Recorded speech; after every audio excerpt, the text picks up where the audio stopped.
이런 과정 속에서 우리는 학교의 공간도 이제까지의 학습 중심의 학급 중심의 공간을 이 학습 중심의 공간으로 다 바꿔내고 학생들이 모두 함께 모여서 활동할 수 있는 학교 광장도 만들고 동시에 학생들이 활용할 수 있는 더 많은 공간들을 가령 다른 제2 캠퍼스 같은 개념으로 만들어가게 될 것입니다. 이런 관점에서 우리가 미래 교육을 바라보는 하나의 중요한 키워드는 존엄, 정의, 평화에 있습니다. 이 세 말로 축약될 수 있는 가치를 미래 교육에서는 실현해 보자고 하는 것이 저희들이 갖는 기본적인 목표입니다. 2030년 미래 교육에 대해서 우리는 이런 연구들을 하면서 이렇게 근본적인 질문으로부터 출발을 했습니다. 가르친다는 건 정말 뭐냐? 어떻게 배울 것이냐? 성장과 변화를 위해서 어떤 평가 방법이 있어야 될 것이냐? 새로운 학교 체제는 어떻게 변화해 갈 것이냐? 이런 구체적인 질문 속에서 우리는 경기 미래교육의 새로운 모습, 다시 말하면 2030년에 이루어질 새로운 모습을 구상하게 됐습니다.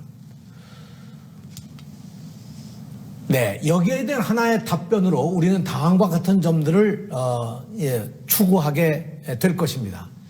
학교는 모두 개방적이며 동시에 다양한 학교 체제로 변화해야 된다는 것이죠. 그 학교가 이제까지 학교 안에서의 경험만이 아니라 학교 밖으로 학습 경험을 넓혀나가고 그것을 모두 포함해서 학교의 새로운 공간을 학교와 지역사회, 마을과 통합한 그런 걸로 갈 것이며 여기엔 동시에 온라인으로 글로벌한 상황에서 전 세계와 소통하게 될 것입니다. 둘째로 이제 2030부터는 본격적으로 모든 교과가 이제까지 생각했던 교과 중심이 아니라 주제 중심의 융복합 교육 그리고 학생들은 학생 선택에 따라서 구성하는 학생들의 학점제의 운영 그리고 모든 수업은 무학년으로 만들어가면서 학생 주도형 교육으로 완전히 탈바꿈하게 될 것입니다. 동시에 이제까지 한국에서는 초중고를 완전히 이렇게 하나의 이 계단식으로 구별해 왔는데 초중고의 연계 통합교육을 추구하면서 이런 통합학교를 만들어갈 것이고 이런 과정 속에서 학생들이 선택할 수 있는 교과를 훨씬 더 확대해 갈 것이며 선생님들은 융복합 교육을 이끌어가는 그런 역할들을 이루어 가리라고 생각합니다. 끝으로 이 모든 것은 학생들이 원하는 직업, 미래의 진로 여기와 연계된 교육으로 해서 실질적인 교육이 미래의 삶과 연계되도록 만들어가는 것이 2030 경기교육의 목표이며 하나의 방향입니다. 저는 오늘 두 가지 말씀을 드리면서 오늘의 이 강의를 마칠까 합니다. 하나는 성공회 대학교 교수로서 한국의 인문학의 새로운 지평을 연 신용복 교수의 말입니다. 배운다는 것은 자신을 낮추는 것이다. 가르친다는 것은 다만 희망에 대하여 이야기하는 것이다. 우리는 학교 교육이나 일반 교육이나 교육이 갖는 하나의 길이 있다면 저는 이 말씀 속에서 새로운 길을 찾고자 합니다. 또 하나는 미국의 다빈치 연구소의 원장이신 그 토마스 프레이 박사가 최근에 한 이야기 가운데 한 구절을 제가 인용을 했습니다. 학위는 내가 누구이며 무엇을 배웠는지 측정하는 도구가 아니다. 또 교육 프로그램의 재분배 비율들은 혁신적이고 창조적인 발상들이며 현실적인 대안들로 가득하다. 미래는 현재가 창조하는 것이며 우리가 함께 만드는 것이라는 것을 기억해 주기 바란다. 저는 이 토마스 프레이 박사의 말을 한마디로 요약하면 오늘이 미래이다 그렇게 생각합니다. 미래는 멀리 있는 것이 아니라 지금 우리들 속에서 시작되고 있다는 것이죠. 네, 오늘 이 말씀을 드리면서 정말 이 컨퍼런스에 초청해 주신 여러분에게 감사를 드리고 코비드19가 끝나고 나면 우리가 다시 한번 이런 컨퍼런스에 직접 만나서 얼굴과 얼굴을 마주하고 미래 교육에 대한 토론을 하면서 미래의 꿈을 꾸었으면 좋겠습니다. 여기 옆에 있는 사진은 경기도 교육의 2030 미래 교육을 만들어갈 경기도교육청의 수원에 있는 새로운 청사입니다. 이 건물은 2022년에 문을 열게 됩니다.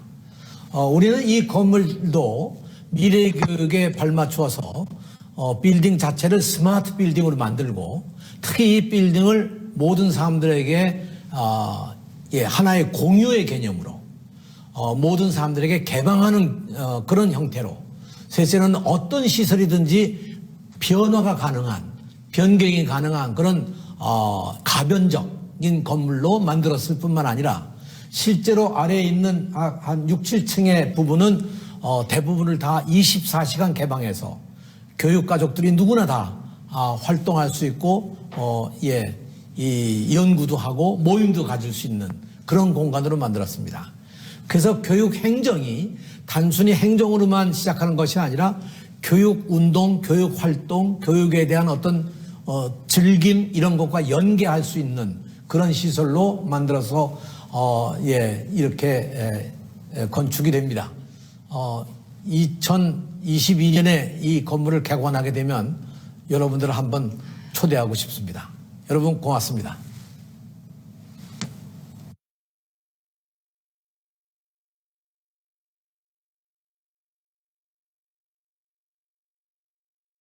好，感谢李再生博士的非常简短而清晰的一个情况介绍啊。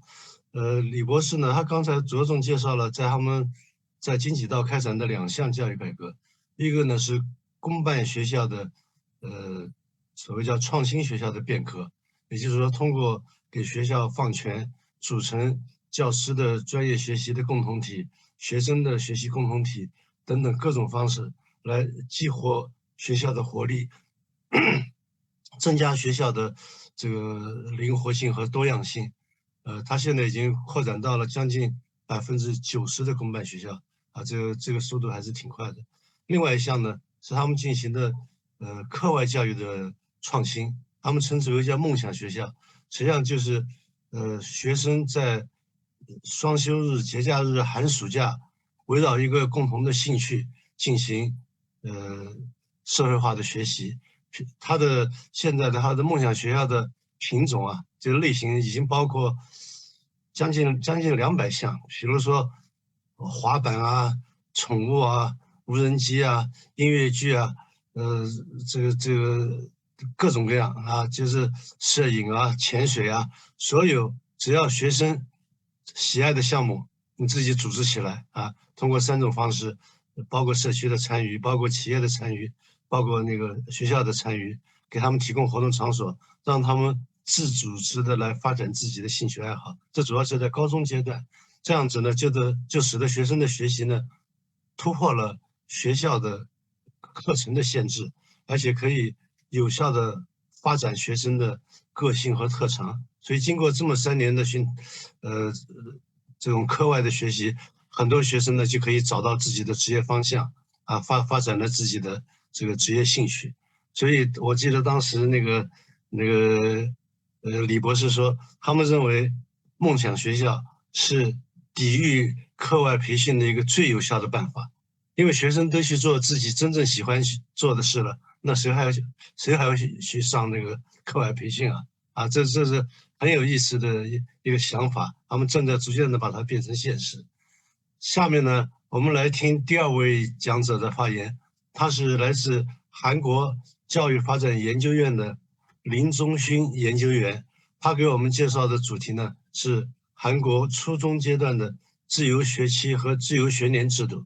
我们知道，韩国从2013年提出幸福教育的目标以后，进行了实质性的教学改革，这个呢集中体现在初中的自由学习制度啊，就是在一开始是在初中初1或者初2任选一个学期进行没有考试、没有作业的教育，就是以学生的社会体验啊、那个这个职业认知啊、自我认知啊为主，就是它某种程度上也是减负，也是一种生涯教育就是来帮助学生认识职业、认识社会。那么后来这个制度呢，扩展到1个学年就整个初1学年现在叫自由学年那么这个做法呢，很大的改变了韩国学校的初中的生态，就是学生的满意度显著的提高。下面我们来听一听林忠勋研究员的演讲。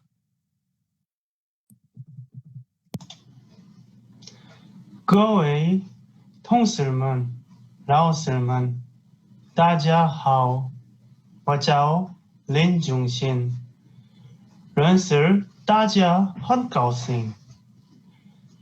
한국교육개발원 임종헌 박사입니다. 오늘은 한국의 중학교를 대표하는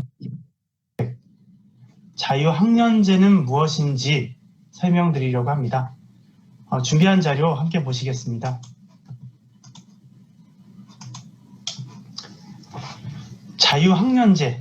자유학년제는 크게 3가지 정도 관점을 가지고 바라볼 수 있습니다. 첫 번째는 자유학기제는 진로교육이다. 자유학기제는 학교 교육에서 할 수 있는 다양한 진로교육을 학교 교육과정 안에 넣어놨습니다. 한국의 학교 교육에 있어서는 사실상 최초의 일이었고요. 따라서 자유학년제에 관련된 여러 논문이나 연구보고서, 국제 발표 등은 자유학년제의 진로교육에 초점을 두고 있는 그런 경향이 있습니다. 자유학년제를 바라보는 두 번째 관점은 전환기 교육입니다. 자유학년제는 중학교 1학년 시기에 주로 운영이 되고 있는데요. 초등교육에서 중등교육, 중학교, 고등학교 교육이죠. 초등교육에서 중등교육으로 전환하는 시점에 독특한 교육과정을 적용하고 있기 때문에 학생들의 전환기를 도와주는 그런 교육이다라는 관점에서 많이 바라보기도 합니다. 자유학년제를 바라보는 세 번째 관점, 자유학년제는 교육과정 혁신이다라는 것입니다. 자유학년제는 기존의 한국 교육에서 평가를 혁신하고 수업을 혁신하고 교육과정을 혁신하는 대표적인 사례입니다. 따라서 자유학년제는 교육 혁신의 관점으로 바라보는 그런 시선들이 많은데요. 오늘 주제 발표는 세 번째 관점, 자유학기제의 교육과정을 좀 심도 깊게 살펴보려고 합니다. 그래서 제목은 자유학년제와 교육과정 유연화, 교육과정 다양화 이렇게 적어봤습니다. 자유학년제에 대해서 깊이 있게 살펴보기에 앞서서 제가 몸담고 있는 한국교육개발원에 대해 소개해 드리겠습니다.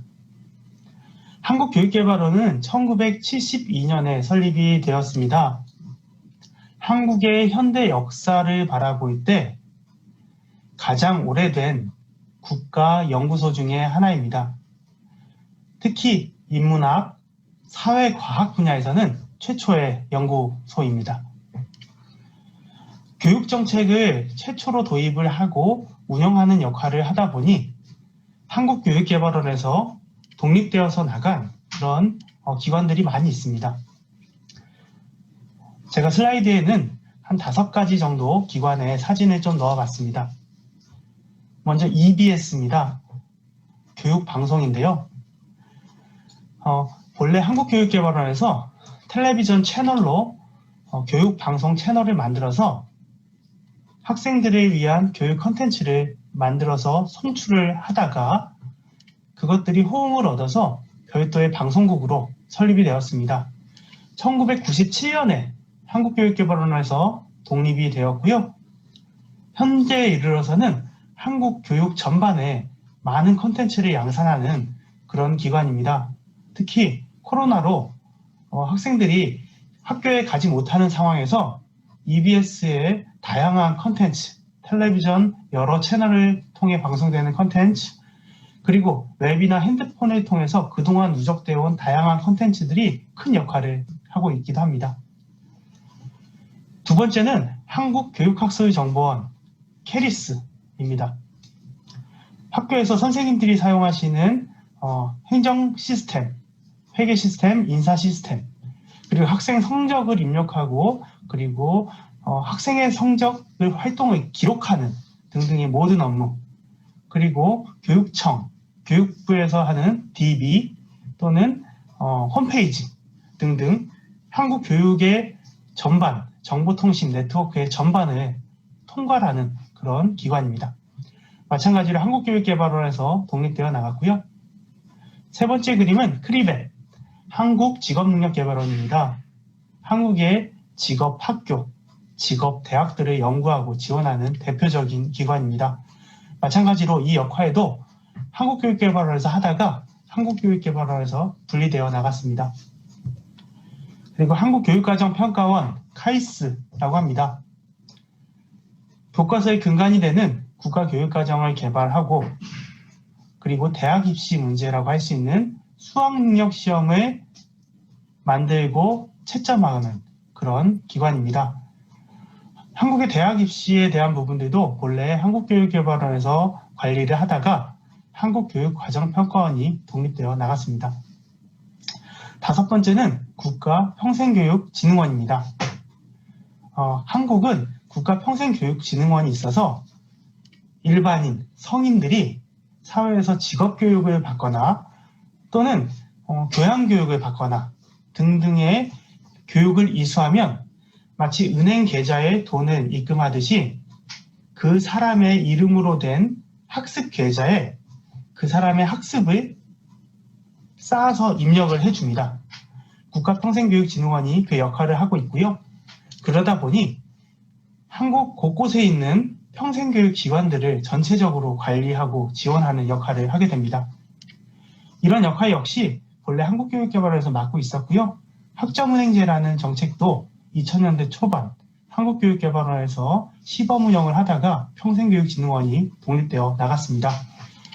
최근에는 한국의 저출산 문제를 총괄하는 육아정책연구소가 한국교육개발원에서 독립돼 나가기도 했고요. 이처럼 별도의 기관이 독립되어 나가지 않더라도 오늘 발표 주제인 자유학년제처럼 교육 정책을 새로 도입해서 학교 현장에 안착시키는 그런 역할을 맡고 있기도 합니다. 한국 교육의 현대사에 있어서 그 역사를 써내려간 기관이다라고 생각하시면 되겠습니다. 그럼 자유학기는 왜 하나? 자유학기에 자유학년의 철학은 무엇인가? 라는 점을 보시면 이 그림이 그 내용을 설명하고 있습니다. 자유학년은 본래 그 한국 교육의 특징이라고 할 수 있는 표준화된 시험, 그리고 그 시험을 바탕으로 학생의 성적을 매겨서 학생을 분발하게 하는, 그래서 학생들의 성적을 끌어올리는 그런 시스템에서 조금 벗어나 보자. 그래서 어떤 시험의 압박이라든지 그리고 학생들이 일방적으로 학습을 하게 되는 그런 수동적인 그런 학교 생활에서 좀 벗어나서 학생들이 교육적인 자유로운 경험을 할 수 있도록 그림에서와 같은 보호막을 만들어주자 라는 것이 자유학기제의 철학입니다. 자유학기제는 한국교육개발원의 어떤 연구와 시범 운영을 거쳐서 2016년에 한국의 3,200개 중학교에서 2016년 자유학기, 한 학기로 확대가 되었습니다. 2016년에 모든 중학교에서 자유학기를 운영을 했고요. 자유학기를 운영을 하다가 자유학기가 어느 정도 안정이 되면 자유학기를 한 학년으로, 그러니까 두 학기죠. 두 학기로 늘려서 운영을 하는 것이 점진적으로 이루어져 왔습니다. 2016년 자유학기가 자유학년으로 단계적으로 확대가 되었고요. 올해 2020년 기준으로는 90%가 넘는 중학교에서 자유학년을 운영하고 있습니다. 그리고 10% 미만의 중학교가 학기를 운영을 하고 있기도 하죠. 그래서 제가 오늘 발표를 드릴 때 때로는 자유학기, 때로는 자유학년이라는 말씀을 드리는데 이것들은 문맥에 따라서 좀 혼용이 된다라고 이해해 주시면 되겠습니다. 그럼 자유학년은 왜 자유, free라는 것을 네이밍했는가? 그 내용은 이 그림을 살펴보시면 됩니다. 자유의 의미는 약간 소극적인 의미에서는 시험으로부터의 좀 자유를 느끼자라는 것이고요. 그리고 적극적인 의미로는 학생들이 나의 교육을, 나의 학교 경험을 적극적으로 설계하는, 주도적으로 설계하는 그런 자유를 만들자라는 것이 자유의 의미다라고 생각하시면 되겠습니다. 그럼 자유학년이 되면 학교 시간표는 무엇이 달라지나? 학교 교육은 무엇이 달라지나? 지금부터 함께 살펴보시겠습니다. 이 그림의 슬라이드의 가운데 파란색 네모를 중심으로 보시면 되겠는데요. 하나의 예시이긴 합니다. 오전 수업이 되면 학생들은 교과 수업이 듣습니다. 중국도 그렇겠지만 학교의 교과 수업은 대체로 시간표의 이름이 학문 이름으로 되어 있습니다. 국어, 한국어죠. 영어, 수학, 사회, 과학, 그리고 외국어 중에서 중국어 등을 선택해서 듣기도 합니다. 이처럼 교사들이 전공한 과목을, 학문을 가르치는 교과 수업이 오전 중에 이루어집니다. 단, 골격이 되는 시험이 빠져버렸기 때문에 시험이 없는, 그러니까 좀 여유 있는 그런 학습 경험을 할 수 있는 교과 수업이 되죠. 그리고 오후 5에서 7교시가 되면 활동 중심의 수업이 이루어집니다. 활동이라고 적어놓고 제가 괄호 열고 비교과라고 표현해 놨습니다. 정해진 학문 중심의 교과 시간표에서 벗어나서 학생의 활동 중심의 그런 시간들을 구성한다는 겁니다. 진로 탐색 활동, 주제 선택 활동, 동아리 활동, 예술체육 활동 등 학생의 활동 중심으로 구성된 그런 시간들이 오후에 배정이 됩니다. 예, 그럼 본격적으로 주로 오전에 이루어진다고 이해할 수 있는 교과 수업이 어떻게 바뀌나, 그리고 그것이 교육과정의 어떤 유연화와 어떻게 맥락이 닿는지 설명을 하려고 합니다. 먼저 교육학에서 평가 부분을 간단하게 리뷰해 보겠습니다. 학교에서의 이루어지는 평가는 보통 지필평가, 수행평가로 구분됩니다. Paper Pencil Assessment, Performance Assessment. 지필평가는 반드시 종이와 펜이 있어야 된다라는 것은 아니고요. 아시겠지만 글로써 문제를 보고 글로써 답을 적는 그런 시험을 일컫습니다. 컴퓨터나 아니면 스마트폰으로도 지필평가를 할 수 있죠. 지필평가는 보통 선택형, 문항 중에서 옳은지 그른지를 선택하거나 답을 연결짓는 그런 형태가 있고요. 다음에 글을 써서 단답형, 서술형, 논술형 등으로 응답하는 그런 형태가 또 있을 수 있습니다. 그리고 수행평가가 있습니다. 수행평가는 말 그대로 퍼포먼스, 학생의 어떤 행동, 행위를 평가한다는 것인데, 수행평가라는 것은 그냥 학생이 행동하면 된다는 것은 아니고요. 주어진 과제가 있어야겠죠. 태스크. 그리고 그 과제를 평가하는 루브릭이 존재를 하는 것을 수행평가라고 합니다. 단 사회학이, 교육학이 그렇듯 지필평가와 수행평가를 칼로 자르듯이 딱 분절하기는 어렵습니다. 교사가 학생에게 책을 읽고 그 책에 대해서 감상하면서 글을 쓰고, 그리고 그 글을 바탕으로 어떤 연극을 하거나 어떤 활동, UCC를 만들어 보자 라고 하면 이것들은 사실 지필, 수행이 다 섞여 있는 그런 부분이긴 합니다. 다만 학교 평가에서는 이런 부분들을 좀 구분을 하는 게 좀 이해가 쉽겠죠. 균형을 잡기도 쉽고요.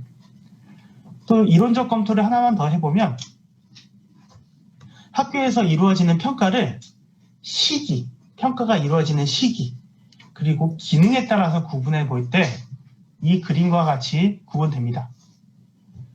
이 핑크색 화살표를 그려보았는데요. 이 핑크색 화살표가 교육이 이루어지는 기간입니다. 교육이 이루어지는 기간에 앞서서 학생이 교육받기 전에 어느 정도 수준인지를 살펴보는 것을 진단평가라고 합니다. 학생을 진단하는 것이죠. 의사가 환자가 왔을 때 진찰을 하는 것처럼 교육이 이루어지기 전에 학생의 수준을 진단해 보는 것입니다.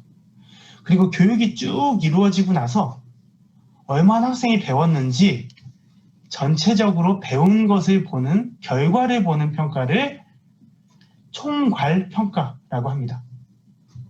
그리고 교육이 이루어지는 중간에 학습을 형성하는 것을 도와주는 평가를 형성평가라고 하죠. 학습 과정 중에 이루어지게 됩니다. 한국의 보통 일반적인 학기를 살펴보면 중간고사, 기말고사가 한 학기 동안 이루어집니다. 이것은 형태로 보면 지필평가고요. 그리고 시기가 이루어지는 것을 보면 총괄평가입니다. 요만큼 교육이 이루어지다가 총괄평가가 한번 이루어지고 또 교육이 이루어지다가 또 총괄평가가 이루어지는 것이죠. 그러는 의미에서 한국의 중고등학교에서 이루어지는 중간고사, 기말고사 등은 지필평가이면서 총괄평가입니다. 그리고 학생의 성적을 상대적으로 산출해서 등수를 매기기 때문에 상대평가라고 보기도 하고요. 그리고 정기적으로 정해진 시간에 다 같이 보기 때문에 정기고사, 일제고사, 일제히 본다는 것이죠. 정기고사, 일제고사라고도 볼 수 있습니다. 자유학기에서는 이런 고정된 지필평가, 중간고사, 기말고사를 빼버렸습니다. 중학교 1학년 시기에는 한국 학생들은 이러한 시험을 치르지 않습니다. 그렇게 되다 보면 결과 중심의 평가가 없어지니 과정 중심의 평가가 이루어질 수 있습니다. 그리고 그러한 평가들은 학생들을 위한 피드백, 상시적인 피드백으로 나타납니다. 이러한 과정 중심 평가는 앞서 형성평가와 상당히 유사합니다.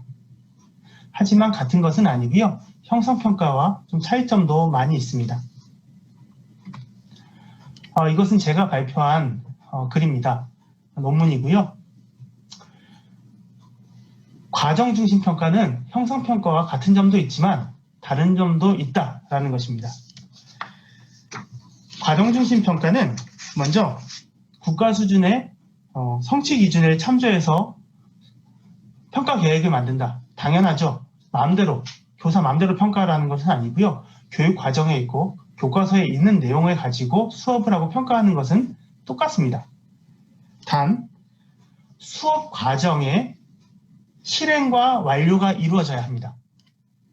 기존의 형성평가는 학생이 집에서 숙제로 해오고 그것을 평가해도 됩니다. 하지만 과정중심 평가라고 하면 집에서 해오는 것이 아니라 학교 수업 시간 안에서 학생이 과제를 어떤 걸로 할지를 공리해보고 실제로 과제를 수행하고 그리고 과제의 결과물을 내서 발표하고 학생들과 교사들과 함께 공유하고 이러는 일련의 과정이 학교 수업 안에 이루어져야지 그래야지 과정을 볼 수 있겠죠. 그래서 과정중 평가는 학교 수업 안에서 이루어져야 한다라는 것입니다. 그리고 결과물의 수월성보다 수업 과정 자체에 대한 그런 평가, 피드백이 중심이 돼야 된다라는 것입니다. 형성평가는 결과에 대한 도달을 중요시합니다. 총괄평가에서 다다르고자 하는 어떤 도달점이 있다면 형성평가는 단원 평가나 쪽지 시험이나 등등등 과제를 통해서 최종적인 도달로 가는 그런 데 집중을 하시죠. 하지만 과정중심 평가는 수업 과정에 대해서 학생들이 참여하는 태도, 참여도, 학생이 맡은 역할 등등등도 아주 중요한 평가 요소가 된다는 점에서 형성평가와 좀 다르다라고 제가 발표를 했었고요. 예, 그리고 결과를 가지고 줄 세우기를 하지 않기 때문에 학생 스스로 나 스스로에 대해서 하는 자기평가, 그리고 학생들끼리 서로 피드백을 해주는 동료평가, 교사가 학생에 대해서 관찰한 바를 기록해서 피드백해주는 교사의 관찰평가 등 다양한 평가 방식이 종합적으로 이루어질 수 있다는 것입니다. 그리고 수업 평가의 방식 측면에서는 지필 형태도 되고 수행평가도 된다는 것입니다. 이래서 과정중심 평가와 수행평가에 대해서 좀 제가 정리해봤던 그런 그림인데요. 과정중심 평가와 형성평가 모두 수업과 평가의 일체화를 추구하고 수업을 도와주는 평가, 평가를 위해서 수업을 하는 것이 아니라 수업을 위해서 평가가 있는 것이다 라는 그런 관점을 가진 평가입니다. 그리고 수업 과정 중에, 그러니까 교육 과정 중에 잦은 평가, 한 번에 이루어지는 쌤 평가가 아니라 잦은 평가를 추구한다, 수시 평가를 추구한다 라는 것이고요. 그리고 학생에 대한 피드백을 강조한다 라는 것은 동일합니다. 단, 과정 중심 평가는 수업 과정 안에서 끝나야 된다. 모든 것이 수업 과정 안에 있어야 된다 라는 관점이라면 형성평가는 결과물에 도달하는 것이 중요하기 때문에 수업 과정 자체가 학교, 교육 과정 안에 모두 있을 필요는 없죠. 예, 그것이 차이라고 할 수 있고요. 그리고 피드백 역시 과정 중심 평가는 결과, 이 문제를 잘 풀었냐, 틀렸냐, 맞았냐, 어떻게 하면 잘 풀 수 있느냐, 이런 관점뿐만 아니라 수업 과정 자체의 학생의 태도, 참여도 또는 학생이 맡은 역할을 어떻게 수행을 했는지 등등등 수업 과정 자체에 대해서도 아주 피드백을 강조하고 있다는 것이 형성평가와 과정중심 평가의 차이점이다라고 제가 교육부, 교육청 등에 발표를 했고요. 정책적으로도 많이 반영이 되고 있습니다. 지금 부분에서는 주로 오전에 이루어지는 교과 수업을 살펴보았는데요. 교과 수업에서 중간고사, 기말고사라는 굵직한 평가가 없어지게 되니 교사들은 교육과정을 재구성하는데 아주 자유를 얻게 되었습니다. 왜냐하면 기존에 중간고사와 기말고사가 있을 때는 중간고사의 시험 범위를 맞춰야 되기 때문에 1단원, 2단원, 3단원, 4단원 중간고사, 5단원, 6단원, 7단원, 8단원 기말고사처럼 약간 정해진 그런 교육과정의 순서를 지키면서 한 학기 수업을 이끌어가야 했습니다. 그런데 이런 고정된 시험이 빠지니까 교사들은 학생들과의 수업 흐름에 맞춰 또는 학교 교사들이 만든 커리큘럼의 스케줄에 맞춰서 자연스럽게 이어져 갈 수 있죠. 1, 2, 3, 4단원이 아니라 1, 4, 3, 2 단원 순서로 갈 수도 있고요. 1단원, 3단원 안에 있는 내용을 합쳐서 같이 운영을 할 수도 있습니다. 그런 것들이 실제로 이루어지고 있고요. 그래서 결과적으로 교과 수업 안에서 교육과정 재구성이 활성화되고 교사 수준에서 만드는 교육과정들이 상당히 유연한 플렉서블리티가 이루어지고 있습니다. 예, 이번에는 오후에 주로 이루어지는 활동, 비교과 그런 교육과정들이 어떻게 교육과정 다양화로 이어지고 있는지 좀 설명을 드리겠습니다. 이 그림은 제가 다른 연구에서 그린 그림인데요. 중학교의 수업을 한 학기로 교육과정을 그려보면 이와 같습니다. 33시간 정도가 되는데요. 여기서 시간이라는 것은 60분을 의미하는 것은 아니고요. 교육과정에서 정의하고 있는 중학교 45분의 수업을 1시간으로 보는 개념입니다. 그러니까 33시간은 주 5일제이기 때문에 중학생들은 45분짜리 수업을 일주일에 33시간 정도 듣는 것이고요. 하루 평균 6교시 또는 7교시를 하게 됩니다.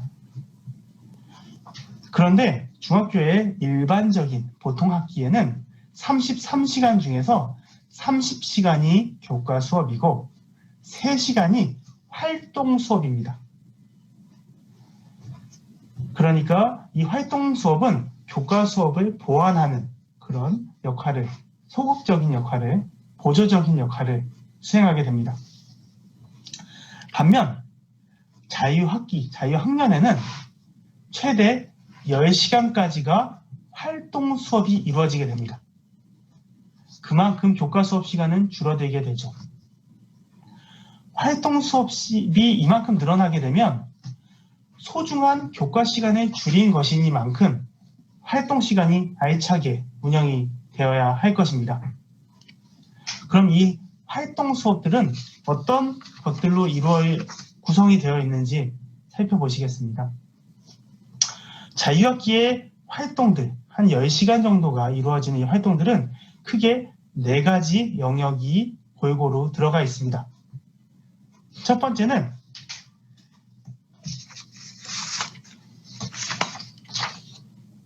진로 탐색 활동입니다. 앞서 자유학년은 진로교육의 관점에서 바라보는 연구나 그런 발표들이 많다고 말씀을 드렸는데요.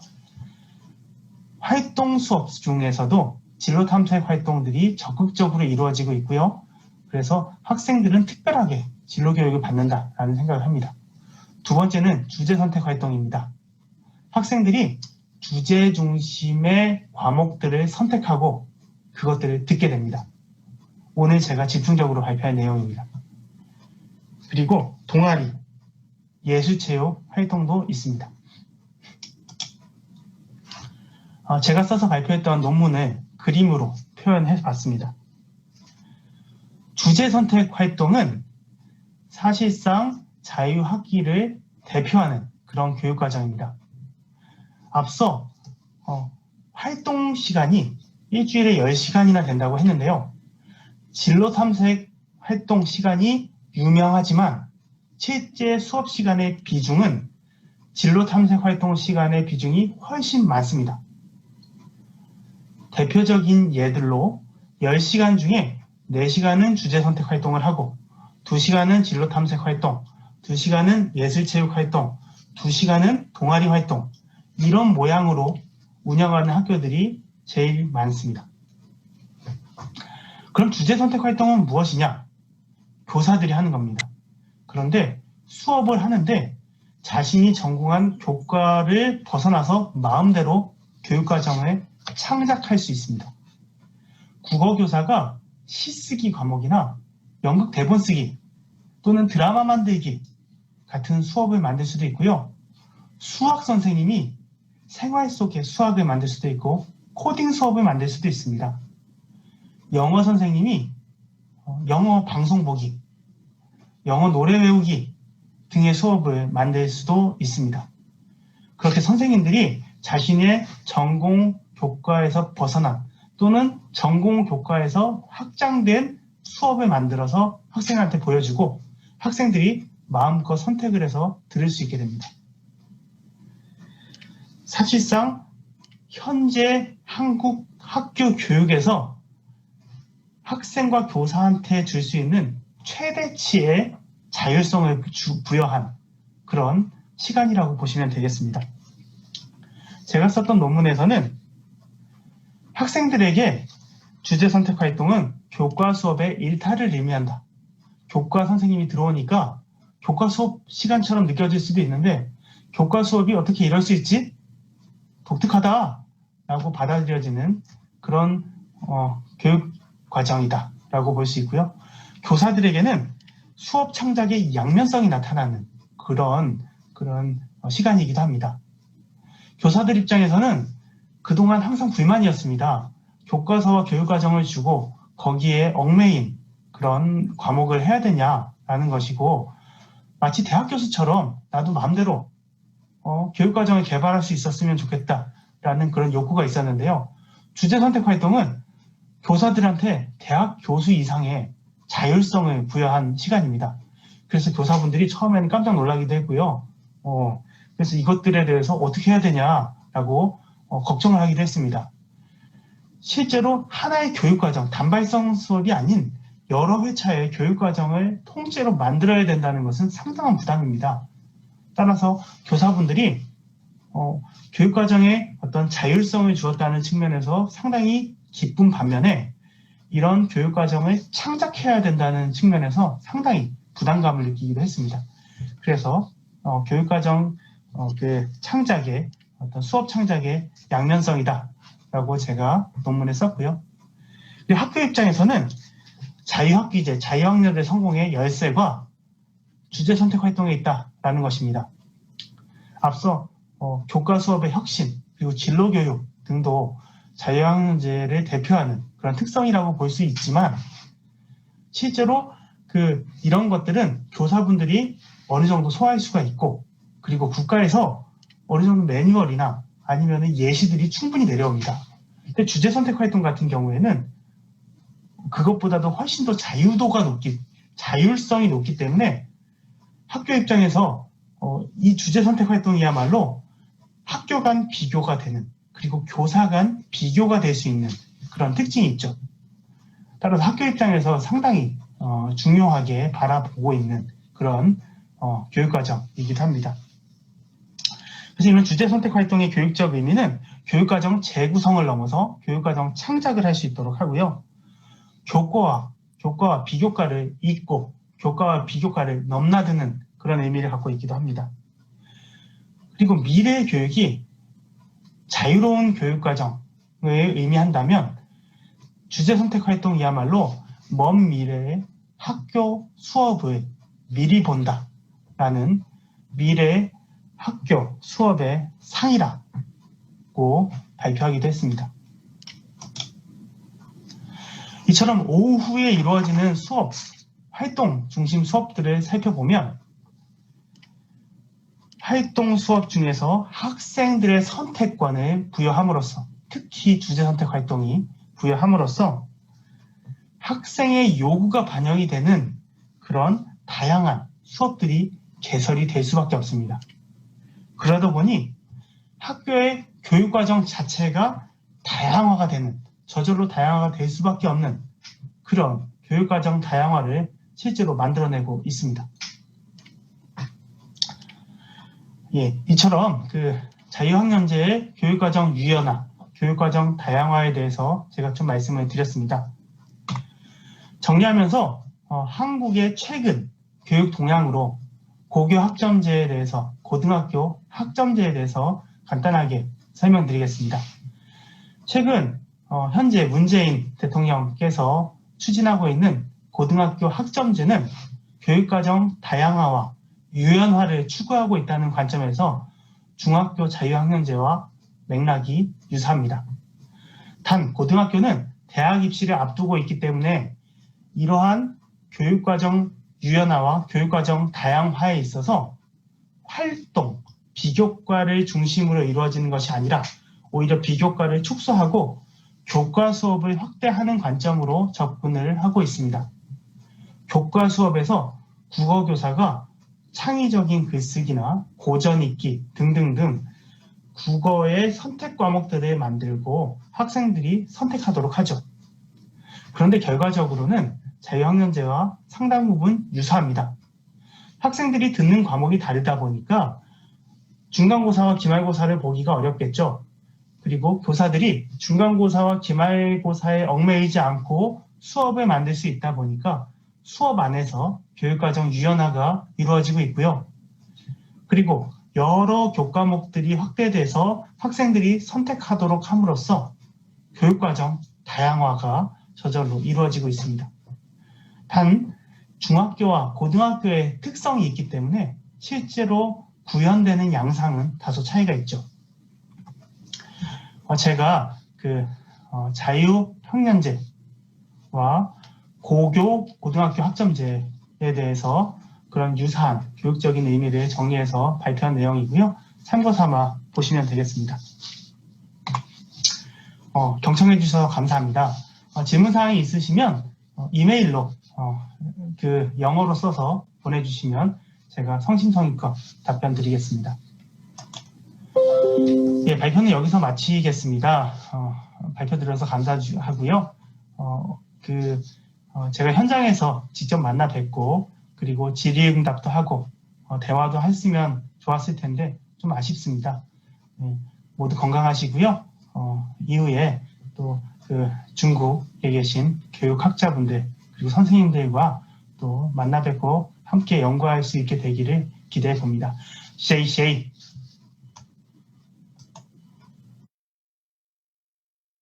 好，非常感谢林宗群博士对于自由学年制的非常详细而深入的介绍。林宗群是一个教育评价和课程的专家，所以他讲的很多内容可能对我们很多普通的观众来说显得比较深入啊，但是对于关注教学改革的中国的教育者啊，可能还是非常有帮助的。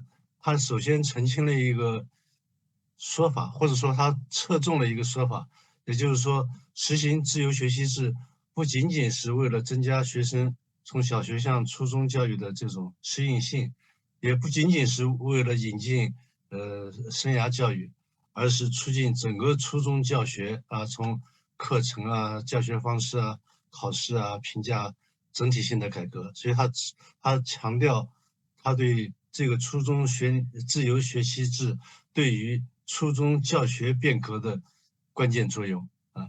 那么所以我们知道韩国的教育改革它具有一种整体性，它不是个别的案例，而是它在整个初中阶段所有的学校都在推行的一个创新的措施。那么它的下一步呢，就要连接到高中教学啊，所以它在高中教育方面呢，其实也有很多整体性的架构，包括高中教育的多样化，包括现在正在推行的高中学分制的建设。下面呢，我们就听一听韩国课程开发和评估院的这个韩进惠博士，他给我们介绍一下高中学分制的推进的情况。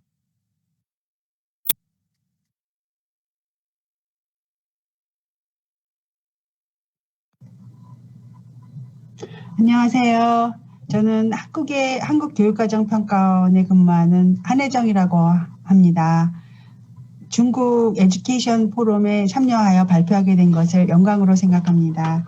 저희 한국교육과정평가원은 한국의 국가교육과정을 개정을 지원하고 그 다음에 개정된 이후에는 학교 현장에 적용을 지원하는 그런 연구를 수행하고 있습니다. 오늘 저는 한국의 차기 교육과정 개정에서 중요한 부분인 고교 학점제에 대해서 말씀드리고자 합니다. 저의 발표는 이러한 순서로 진행될 예정인데요. 우선 왜 교육과정 개정이 필요한지, 그리고 어떤 방향을 지향해서 교육과정을 하려고 하는지, 그리고 차기 교육과정 개정에서 중요한 부분이라고 할 수 있는 고교 학점제가 무엇인지, 운영을 어떻게 하는지, 그리고 마지막으로 고교 학점제가 무엇을 지향하는지에 대해서 말씀을 드리고자 합니다. 첫 번째로 배경입니다. 우리가 모두 알고 있다시피 지금 현재 미래 사회는 전혀 예측할 수 없는 그런 상태로 나아가고 있는 것으로 보입니다.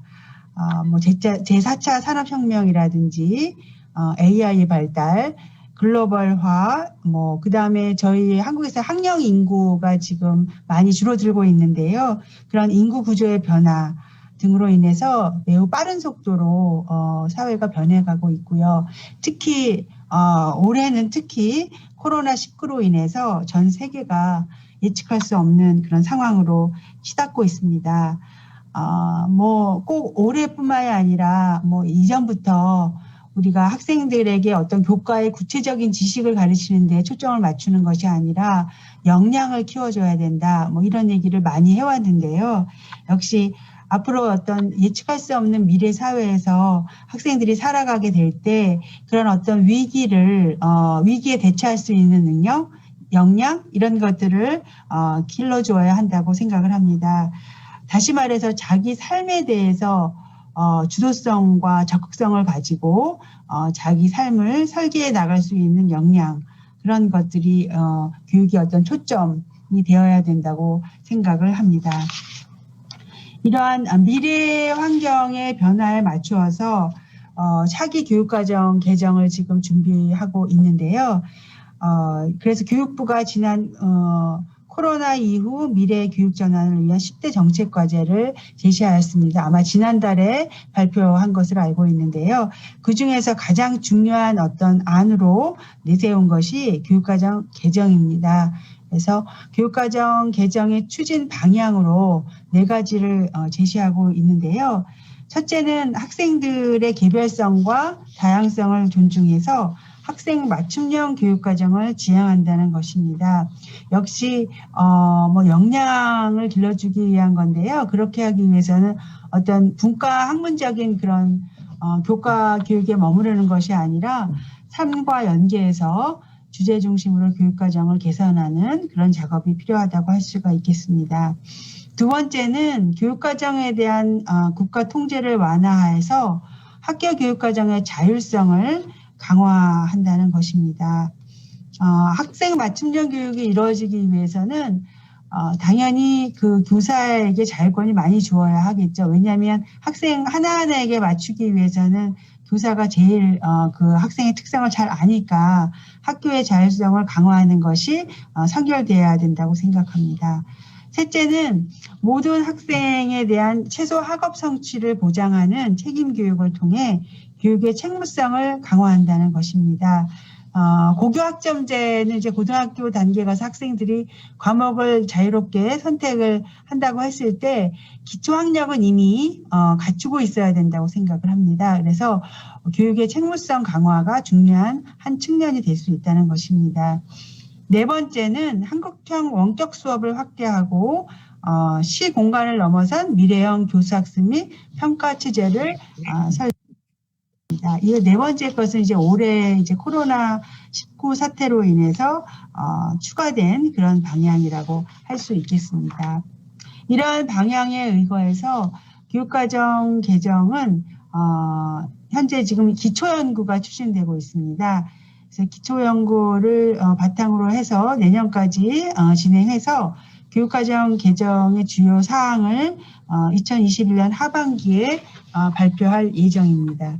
그러한 주요 사항에 입각해서 교육과정 총론과 교과교육과정 시안을 개발하는 연구가 내년 하반기부터 시작해서 2022년까지 진행이 된 다음에 2022년 하반기에 아마 최종적으로 고시할 계획을 가지고 있습니다. 이러한 새 교육과정은 2024년에 초등학교 1, 2학년부터 적용하고 2025년에는 중학교 1학년과 고등학교 1학년에 적용될 예정입니다. 고교학점제가 2025년에 정식으로 도입될 예정이기 때문에 그에 맞추어서 2025년에 고등학교 1학년에 적용될 계획을 가지고 있습니다. 자, 그렇다면 고교학점제라는 것이 무엇일까요? 라는 의문이 생기실 텐데요. 고교학점제는 학생들이 적성과 진로에 따라 다양한 과목을 선택하여 이수하고 누적 학점이 기준에 도달할 경우 졸업을 인정받는 교육과정 제도라고 할 수가 있습니다. 현재 한국의 고등학교에서는 학교에서 3년간 똑같은 교육과정 편성 과목을 모든 학생들이 동일하게 공부하고 졸업하는 그런 체제로 되어 있습니다. 물론 선택 과목이 허용되긴 하지만 좀 다소 제한적인 그런 조건에서 허용되고 있다고 할 수가 있습니다. 예를 들면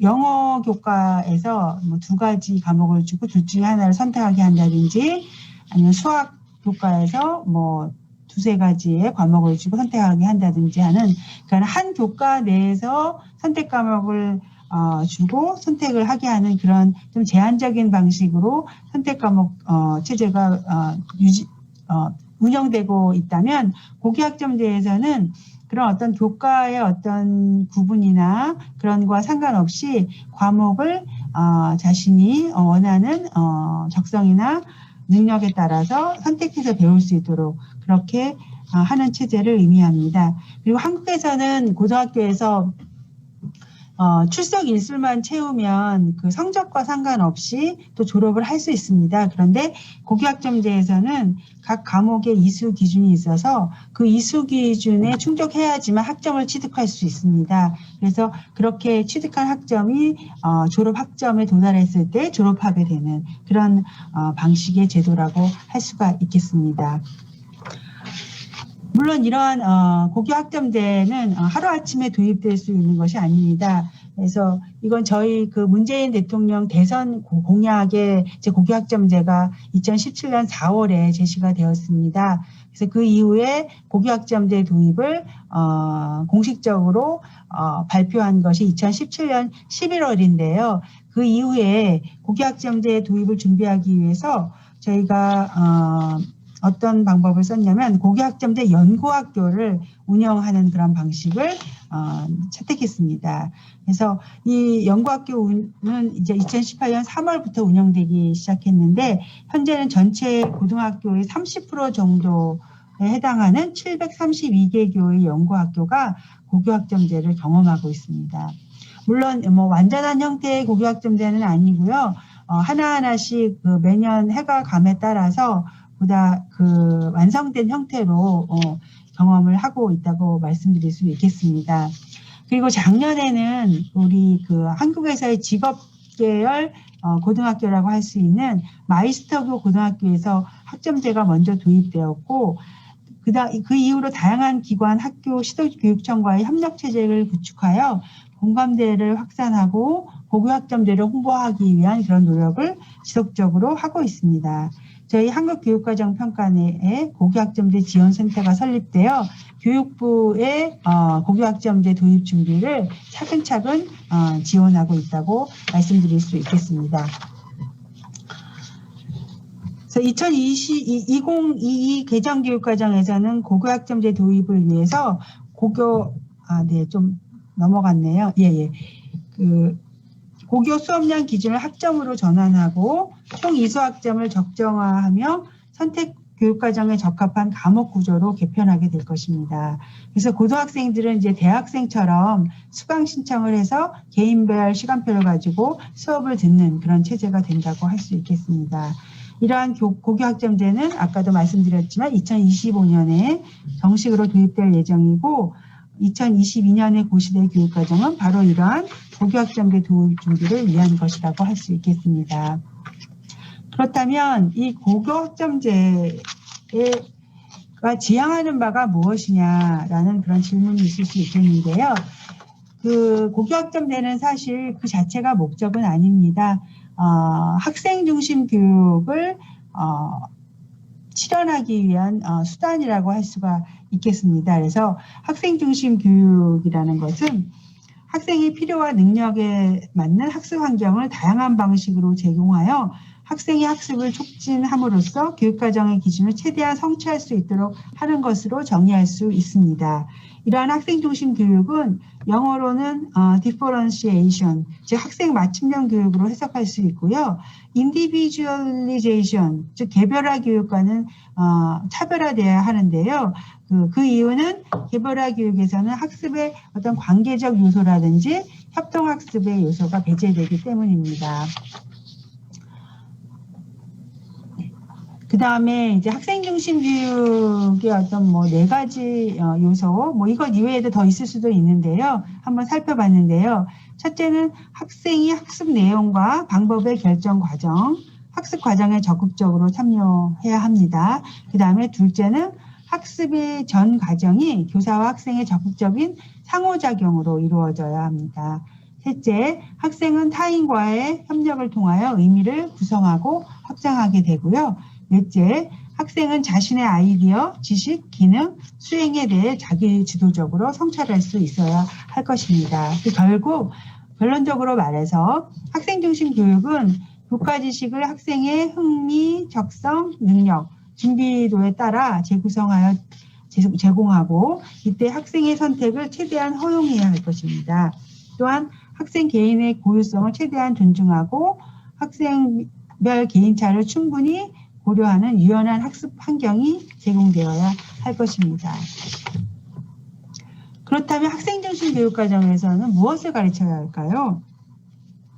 결국 학생이 어떤 자신이 배운 내용을 내면화할 수 있어야 하고 자기주도적으로 학습할 수 있어야 된다고 할 수 있겠습니다. 그래서 결국 그 심층적으로 학습하고 그다음에 몰입할 수 있어야 된다는 것이고요. 학생들이 교과를 핵심 개념이나 원리를 중심으로 깊이 있게 학습하고 자신의 삶에 연계해서 의미 있게 학습하도록 해야 하고 자기의 삶에 교과에서 배운 내용을 적용할 수 있는 그런 역량을 키워줄 수 있어야 할 것입니다. 네, 교수 학습 방법의 측면에서는 학생의 준비도나 흥미나 관심, 학습 스타일에 따라 차별화된 수업 전략이 필요하다고 할 수가 있겠습니다. 여기에 이제 학생 맞춤형 교육이라는 특징을 몇 가지 제시해 봤는데요. 여기서 무엇보다 이제 강조하고 싶은 것은 바로 네 번째입니다. 그것은 뭐냐면 수업과 평가가 긴밀히 연계되어야 된다는 것인데요. 이것은 자연스럽게 이제 평가의 얘기로 갈 수가 있는데요. 평가가 이제 이때까지는 무슨 결과 중심으로 결과를 측정해서 학생들의 학업 성취도를 변별하는 데 그 초점이 있었다면 이제는 평가는 결과만이 아니라 과정도 평가하여 평가 과정이 꼭 성장의 과정이 될 수 있도록 평가가 설계되어야 한다는 것을 의미합니다. 그러니까 학생이 스스로 자신의 학습을 돌아보고 개선할 수 있도록 돕는 방식으로 평가가 시행되어야 합니다. 이제 평가는 즉 다시 말해서 학습과 긴밀히 연계되어야 한다고 할 수가 있겠습니다. 이러한 평가 패러다임을 한국에서는 과정 중심 평가라고 부르는데요. 이것은 학습의 과정 중에도 평가가 이루어져서 평가에 의해 드러난 학생의 현재 수준과 학생이 도달해야 할 학습 목표 간의 차이를 학생에게 알려주어 향후 노력해야 할 부분이나 학습의 방향에 대한 정보를 제공하여 학습과 성장에 도움이 되도록 한다는 것을 의미합니다. 고교학점제는 이와 같이 학생 중심 교육을 지향합니다. 한국에서 그 고등학교 교육이 고교학점제 도입을 통하여 이런 학생 중심 교육을 실현하기 위해서는 넘어야 할 산이 많이 있습니다. 우선 교원 수급 문제가 해결돼야 합니다. 학생들이 다양한 과목의 개설을 요구할 경우 그러한 과목들을 가르칠 교사가 원활하게 수급되어야 하는데 이 문제에 대한 해결이 필요하고요. 그 다음에 둘째로 학교 공간에 대한 개선도 필요합니다. 한국의 고등학교는 고등학교뿐만 아니라 초, 중, 고등학교의 학교는 규격화된 교실로 이루어져 있습니다. 그런데 고교학점제가 시행되면 다양한 규모, 다양한 형태의 교실이 필요할 것으로 생각합니다. 왜냐하면 학생 참여형 수업, 자기 주도형 수업을 하려면 그냥 규격화된 그런 교실에 딱딱한 책상 의자에 앉아서 그렇게 수업을 받는 방식으로 이루어져서는 안 되기 때문입니다. 그리고 학생이 공간도 생기기 때문에 학생 휴식 공간도 필요하고요. 그 다음에 첨단 기술을 활용한 교실도 필요할 것으로 생각됩니다. 마지막으로 가장 어려운 문제인데요. 학생평가와 대입제도가 개선되어야 할 것입니다. 현재 한국의 고등학교에서 학생평가는 상대평가로 이루어져 있습니다. 그러니까 학생들 간의 경쟁이 심하죠. 그리고 다 아시는 바와 같이 대입 제도가 있어서도 경쟁이 좀 심한 경향이 있습니다. 근데 고교학점제에서 학생들이 어떤 성적이나 어떤 서열 이런 것들을 생각하지 않고 자신이 흥미를 가지고 자신의 적성에 맞는 선택 과목을 선택해서 정말 의미 있게 학습을 하려면 그런 어떤 경쟁 어떤 체제에서는 불가능하다고 생각을 했습니다. 그래서 앞으로 고교학점제 도입을 위해서 그에 따른 어떤 교육과정 개정도 필요하지만 이렇게 교원 수급이나 학교 공간이나 그다음 학생 평가나 대입 제도의 개선과 같은 그런 고교학점제 도입을 위한 기반도 탄탄히 다져나갈 필요가 있다고 생각됩니다. 네, 저희 발표는 여기까지고요. 경청해 주셔서 감사합니다. 감사합니다.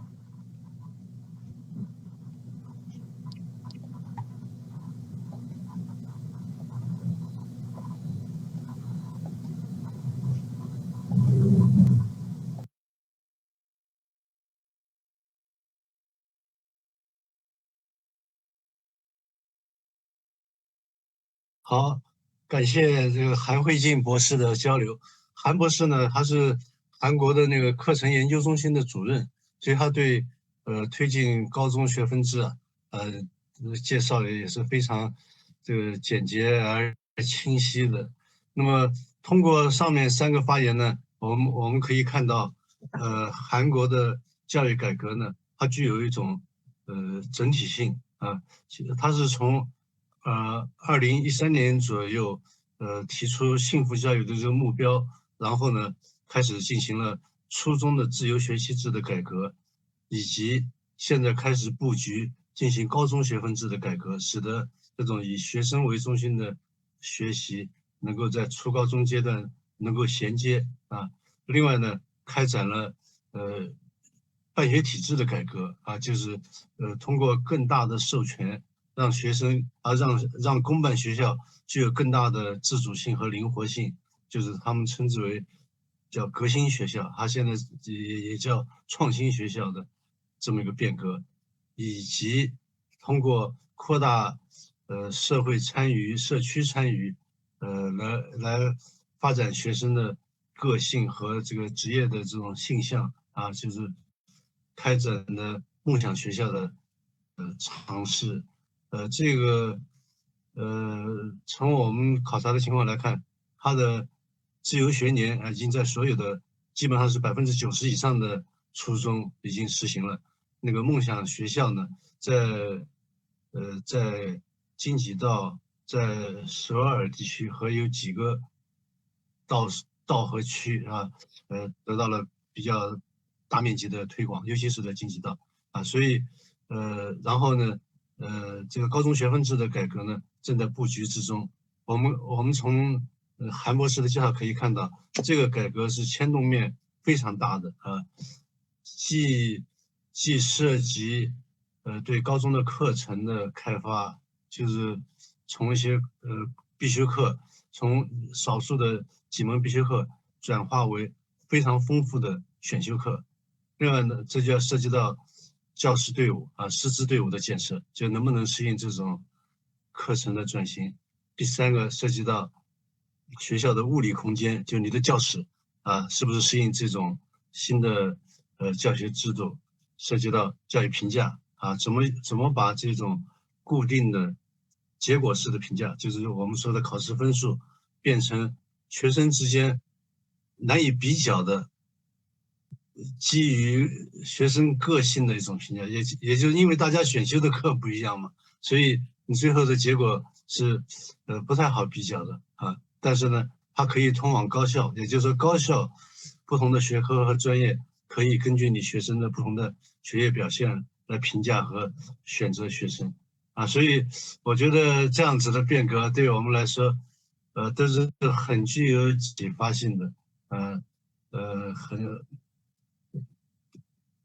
它使我们看到，在应对面向未来的教育变革这么一件事情上，韩国它的这种，它对改革的这种紧迫性啊，它的危机感啊，所以他刚刚讲的这项改革，它既有自上而下的变革，像这个初中自由学年制，包括那个高中学分制的推进，但它也有自下而上的推进，比如说这个革新学校的出现，以及这个梦想学校的这个形成啊，都是建立在自下而上的主动的变革的基础上的。所以我们看到韩国的教育创新，它的确它的内容和层面非常丰富。本来呢，我们还想请韩国的前教育部长来介绍一下他们的教育价值和理念的转变。但是后来那个没有联系上啊。它的核心的概念呢，就是说过去韩国的国家的教育价值啊，他把它称之为叫发展教育，也就是说国家集中精力发展一小批优秀的学校，选拔培养一小批优秀的学生啊，从而造成了激烈的学业竞争啊。它的目标是为了实现国家的经济发展、科技发展，这就是以发展为以国家的发展为核心的一种教育设计。那么面向这个新技术革命啊，面向新的不确定的未来，以及学龄人口减少等等等等这些新的变化，他们提出的新的教育理想和教育价值是叫幸福教育，就是以学生为主体啊，以学生为中心的一种教育设计，是通过教育让每个学生能够享受达成一种人生的幸福。那么这个基于这种功利主义的国家发展的目标就是很不一样的。所以它的近些年的它的教育变革，它的背景啊，就是从发展教育到幸福教育啊，在这么一个转换的背景下，当然另外一个大的背景是面向未来的教育啊，就迎接第4次技术革命啊，是在这么一个大背景下，所以我想，我相信我们今天这个交流啊，会对我们中国基础教育界的朋友们会有所启发啊。我也希望呢，通过这次交流，来促进中韩教育的深入的双向的交流和学习啊。也因为虽然是我们的近邻，但是我们对我们的亚洲的近邻的关注是非常少的。我们的关注主要是在美国啊，在欧洲啊。其实从我们的近邻身上啊，也可以有很多值得我们学习和借鉴的地方。那我不知道是不是还有交流的这个环节，也就是说有没有能够汇集一些提问，还是怎么样？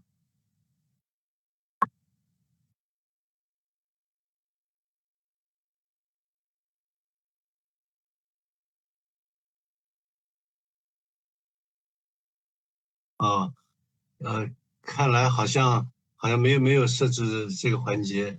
如果没有的话呢，我们这次的国际教育论坛啊，介绍韩国的教育创新的视频的论坛就到此结束。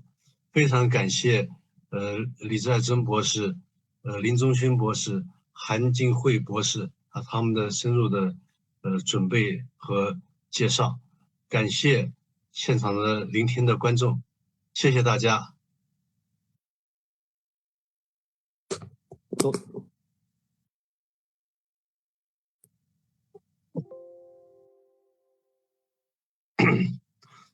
是不是我们就可以结束了哈？对对对，可以结束了，多谢多谢。啊，过程还顺利吧？就是语音的传递啊什么？啊，都挺顺。